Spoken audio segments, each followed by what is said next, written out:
Assalamualaikum warahmatullahi wabarakatuh. Salam guru penggerak. Pada kesempatan kali ini saya akan memaparkan sebuah modul 3.1A9 koneksi antar materi tentang pengambilan keputusan sebagai pemimpin pembelajaran. Perkenalkan fasilitator saya, Bapak Fikron Al-Khoir, pengajar praktik saya Ibu Mulyati Bangi, dan saya sendiri sebagai calon guru penggerak. Pada pemaparan koneksi antar materi tentang pengambilan keputusan sebagai pemimpin pembelajaran, yaitu berdasarkan panduan pertanyaan berikut ini. Yang pertama, bagaimana pandangan Ki Hajar Dewantara dengan filosofi Pratap Triloka memiliki pengaruh terhadap bagaimana sebuah pengambilan keputusan sebagai seorang pemimpin pembelajaran diambil.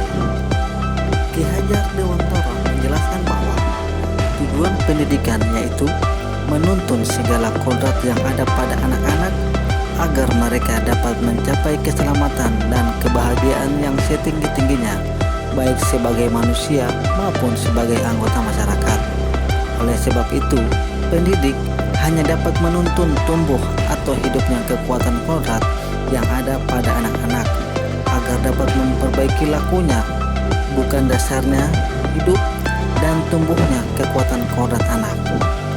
Pratap Triloka Ki Hajar Dewantara yaitu ing ngarso sung tulodo, ing madyo mangunkarso, dan tuturi handayani, yang artinya di depan memberi teladan, di tengah memberi semangat, dan di belakang memberi dorongan atau dukungan. Seorang pendidik merupakan pemimpin pembelajaran yang membimbing dan memberikan inspirasi kepada peserta didiknya agar tercipta suasana belajar yang menyenangkan buat peserta didik. Selain itu, selalu memberikan motivasi pada peserta didik agar lebih giat belajar dan menggapai cita-cita. Sebagai seorang pendidik, dalam mengambil sebuah keputusan haruslah mengambil keputusan dengan tepat. Maka dari itu, diperlukan 9 langkah dalam pengambilan keputusan tersebut. Berikut ini 9 langkah dalam pengujian dan pengambilan keputusan. Yang pertama, mengenali nilai-nilai yang saling bertentangan dalam masalah tersebut. Kedua, menentukan siapa saja yang terlibat dalam masalah tersebut. Ketiga, mengumpulkan fakta yang relevan dengan masalah. Keempat, pengujian benar atau salah yang meliputi uji legal, uji regulasi, uji intuisi, uji publikasi, dan uji panutan. Kemudian langkah yang kelima, pengujian 4 paradigma benar lawan benar. 6. Melakukan 3 prinsip resolusi. Ketujuh, investigasi opsi trilema. 8. Membuat keputusan. Dan kesembilan, melihat lagi keputusan dan merefleksikannya. Pertanyaan yang kedua, bagaimana nilai-nilai yang tertanam dalam diri kita berpengaruh kepada prinsip-prinsip yang kita ambil dalam pengambilan suatu keputusan? Nilai-nilai yang tertanam dalam diri kita yaitu nilai mandiri, reflektif, kolaboratif, inovatif, dan berpihak pada murid sangatlah berpengaruh terhadap prinsip-prinsip yang kita ambil dalam pengambilan keputusan. Karena dalam pengambilan keputusan diperlukan suatu pengambilan keputusan yang tepat dan bertanggung jawab. Sebagai seorang pendidik, tentunya kita pernah mengalami dilema etika, bahkan bujukan moral. Pada keadaan tersebut, tentu kita bingung untuk mengambil suatu keputusan. Untuk mengambil suatu keputusan yang tepat, maka dibutuhkan pengujian dalam langkah-langkah pengambilan keputusan tersebut yang harus disesuaikan dengan prinsip-prinsip dasar dalam pengambilan keputusan. Dalam pengambilan keputusan terdapat 3 prinsip, yaitu yang pertama, berpikir berbasis hasil akhir, yaitu melakukan yang terbaik untuk kebanyakan orang. Yang kedua, berpikir berbasis peraturan, yaitu mengikuti prinsip atau aturan yang telah ditetapkan. Dan yang ketiga, berpikir berbasis rasa peduli atau memutuskan sesuatu dengan pemikiran apa yang Anda harapkan orang lain lakukan terhadap Anda. Pertanyaan berikut, bagaimana kegiatan terbimbing yang kita lakukan pada materi pengambilan keputusan berkaitan dengan kegiatan coaching atau bimbingan yang diberikan pendamping atau fasilitator dalam perjalanan proses pembelajaran kita, terutama dalam pengujian pengambilan keputusan yang telah kita ambil. Apakah pengambilan keputusan tersebut telah efektif? Masihkah ada pertanyaan-pertanyaan dalam diri kita atas pengambilan keputusan tersebut? Hal-hal ini tentunya bisa dibantu oleh sesi coaching yang telah dibahas pada modul 2 sebelumnya. Coaching merupakan salah satu proses sangat penting dilakukan di sekolah agar peserta didik dapat mengeksplorasi dirinya guna mencapai tujuan pembelajaran dan dapat memaksimalkan potensi yang dimilikinya. Coaching juga merupakan salah satu langkah yang tepat bagi guru untuk membantu peserta didik dalam mencapai tujuannya, yaitu kemerdekaan dalam belajar. Dan melalui proses coaching, peserta didik dapat menemukan sendiri potensi yang dimilikinya dan dapat mengembangkannya sendiri melalui bantuan dari guru. Pada umumnya, peserta didik memiliki potensi yang berbeda-beda dan menunggu untuk dikembangkan potensi dari mereka. Dalam mengembangkan potensi ini merupakan tugas dari seorang guru. Pengembangan potensi pada anak dapat dimaksimalkan melalui proses coaching. Dalam proses coaching ini juga ada langkah-langkahnya dengan menggunakan metode Tirta agar potensi anak dapat berkembang dengan tepat. Pertanyaan berikut, bagaimana pembahasan studi kasus yang fokus pada masalah moral atau etika kembali kepada nilai-nilai yang dianut seorang pendidik? Seorang pemimpin pembelajaran harus bisa mengetahui persoalan yang dihadapi, apakah itu wujudan moral atau dilema etika. Oleh karenanya, sebagai seorang pemimpin pembelajaran harus benar-benar memahami dan menjiwai nilai-nilai yang dimiliki oleh seorang pendidik, yaitu mandiri, reflektif, kolaboratif, inovatif, dan berpihak pada murid. Sebagai seorang pemimpin pembelajaran juga kita harus dapat mengidentifikasi sebuah masalah sebelum kita mengambil keputusan dengan cara menilainya dengan lebih seksama dan melalui 9 langkah dalam pengambilan keputusan sehingga keputusan yang kita ambil merupakan keputusan yang tepat. Pertanyaan berikut, bagaimana pengambilan keputusan yang tepat? Tentunya berdampak pada terciptanya lingkungan yang positif, kondusif, aman, dan nyaman. Pengambilan keputusan yang tepat pastilah berdampak pada terciptanya lingkungan yang positif, kondusif, aman, dan nyaman. Untuk memperoleh lingkungan yang seperti itu, diperlukan perubahan yang mendasar dan upaya-upaya yang konsisten. Dengan demikian, pengambilan keputusan yang tepat dengan membuat visi yang berdampak pada perkembangan peserta didik. Sebagai seorang pemimpin pembelajaran yang menjadi inisiator dalam mewujudkan budaya positif di lingkungan sekolah yang berpihak pada peserta didik.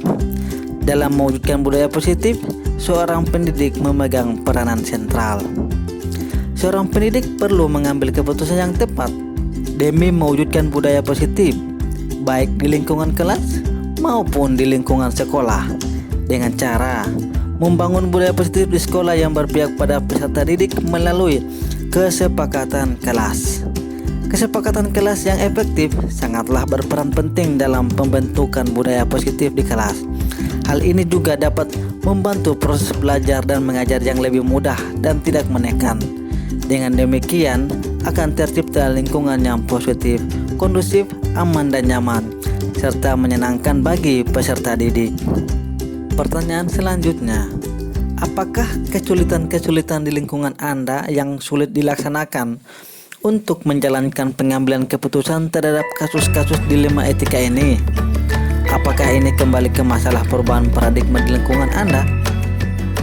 Dalam kehidupan sehari-hari, pastilah kita pernah mengalami situasi yang mengharuskan kita mengambil sebuah keputusan yang tepat, baik itu dilema etika maupun bujukan moral. Kesulitan yang biasanya muncul ketika mengambil sebuah keputusan yaitu seperti adanya rasa khawatir dan bimbang akan keputusan yang akan diambil. Apakah sudah benar dan tepat atau masih keliru dalam pengambilan keputusan tersebut. Untuk itu, sangatlah penting bagi kita untuk mengidentifikasi 4 paradigma benar lawan benar, yaitu individu lawan masyarakat, kedua, rasa keadilan lawan rasa kasihan, ketiga, kebenaran lawan kesetiaan, keempat, jangka pendek lawan jangka panjang. Dan pada akhirnya, apakah pengaruh pengambilan keputusan yang kita ambil ini dengan pengajaran yang memerdekakan murid-murid kita? Sebagai seorang pendidik, maka sudah tepat bagi kita mengambil keputusan yang memberikan kemerdekaan dalam proses pembelajaran bagi peserta didik, baik di lingkungan sekolah, melalui pengajarannya asik, aman, dan nyaman untuk peserta didik tanpa adanya paksaan dan penekanan dari guru, sehingga peserta didik benar-benar merasakan kemerdekaan dalam hal belajar mereka di dalam kelas. Sebagai seorang pendidik, memberikan keputusan yang tepat dan positif sangatlah penting, sehingga membuat murid merasa nyaman dalam proses pembelajaran. Dengan demikian, dapat menjadi salah satu langkah yang tepat bagi guru untuk membantu peserta didik menggapai tujuannya, yaitu kemerdekaan dalam belajar. Pertanyaan berikutnya, bagaimana seorang pemimpin pembelajaran dalam mengambil keputusan dapat mempengaruhi kehidupan atau masa depan murid-muridnya? Seorang pemimpin pembelajaran dalam mengambil sebuah keputusan yang tepat akan mempengaruhi kehidupan atau masa depan murid-murid. Hal ini dikarenakan keputusan yang diambil merupakan keputusan yang positif. Maksudnya, keputusan yang dapat menciptakan rasa nyaman pada murid-murid dan juga menuntun segala kodrat yang ada pada murid. Juga diberi kebebasan kepada murid untuk berinovasi dan berkreativitas dalam proses pembelajaran tanpa ada paksaan dan penekanan dari guru. Namun, dalam menuntun juga, seorang pendidik harus memberikan tuntunan dan arahan yang benar agar murid tidak kehilangan arah dan membahayakan dirinya, sehingga di masa depan akan tercipta murid yang memiliki profil pelajar Pancasila, yaitu murid yang beriman, bertakwa kepada Tuhan Yang Maha Esa, berakhlak mulia, berkebinekaan global, gotong royong, mandiri, bernalar kritis, dan kreatif. Pertanyaan terakhir, apakah kesimpulan akhir yang dapat Anda tarik dari pembelajaran modul materi ini dan keterkaitannya dengan modul-modul sebelumnya? Kesimpulan yang dapat saya tarik dari pembelajaran modul pada materi ini dan keterkaitannya dengan modul-modul sebelumnya yaitu: pertama, menurut Ki Hajar Dewantara menjelaskan tentang pratap trik loka yang ada hubungannya dengan pengambilan keputusannya, yaitu Ingarso Sung Tulodo, Ingmarjo Mangunkarso, dan Tuturi Handayani, yang artinya di depan memberi teladan, di tengah memberi semangat, dan di belakang memberi dorongan atau dukungan. Sebagai seorang pendidik, dalam mengambil sebuah keputusan haruslah mengambil keputusan dengan tepat. Maka dari itu diperlukan 9 langkah dalam pengambilan keputusan yang di dalamnya terdapat 4 paradigma dilema etika dan 3 prinsip dalam pengambilan keputusan. Kemudian yang kedua, nilai-nilai yang tertanam dalam diri kita juga merupakan salah satu yang berperan penting dalam pengambilan keputusan. Nilai-nilai tersebut yaitu nilai mandiri, reflektif, kolaboratif, inovatif, dan berpihak pada murid. Kesimpulan yang ketiga, coaching merupakan salah satu proses dalam menuntun kemerdekaan belajar murid dalam proses pembelajaran di sekolah. Dalam proses coaching juga dapat menjadikan murid-murid untuk mengeksplorasi diri guna menggapai tujuan pembelajaran serta memaksimalkan potensinya. Sebagai seorang pemimpin, pembelajaran sangatlah penting dalam pengambilan keputusan yang tepat. Dalam pengambilan keputusan yang tepat, diperlukan 9 langkah dalam pengujian dan pengambilan keputusan yang terdiri atas: pertama, mengenali nilai-nilai yang saling bertentangan dalam masalah tersebut Kedua, menentukan siapa saja yang terlibat dalam masalah. Ketiga, mengumpulkan fakta-fakta yang relevan. Keempat, pengujian benar atau salah. Kelima, pengujian 4 paradigma benar lawan benar. Keenam, melakukan 3 prinsip resolusi. Ketujuh, investigasi opsi trilema. Kedelapan, membuat keputusan. Dan yang terakhir yaitu melihat lagi keputusan dan merefleksikannya.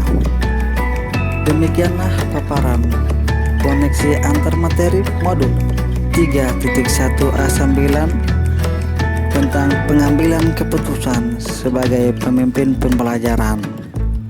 Saya Iskandar Patue, calon guru penggerak angkatan kedua dari Kabupaten Gorontalo, SMA Negeri 1 Telaga.